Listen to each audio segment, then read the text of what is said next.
శంకు చెట్టు అని ఉంటుంది. ఆ శంకు చెట్టు లక్ష్మీదేవికి ఇష్టం, విష్ణుమూర్తికి ఇష్టం, పరమేశ్వరుడికి ఇష్టం, నవగ్రహాల్లో శని భగవానుడికి ఇష్టం.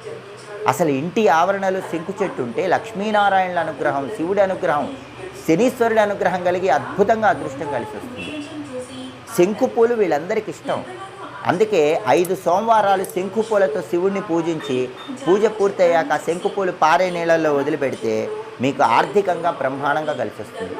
మంగళవారం ఆంజనేయ స్వామిని శంకు పూలతో పూజిస్తే వ్యాపార పరంగా బ్రహ్మాండమైన అభివృద్ధి ఏర్పడుతుంది.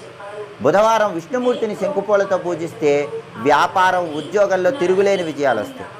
అలాగే శనివారం నవగ్రహాల దగ్గరికి వెళ్ళి శని విగ్రహం దగ్గర శంకుపూలు పెట్టొస్తే జాతకంలో శని బలం లేకపోయినా బ్రహ్మాండంగా శని బలం పెరుగుతుంది. కాబట్టి శంకు పూలకు అంత శక్తి ఉంటుంది.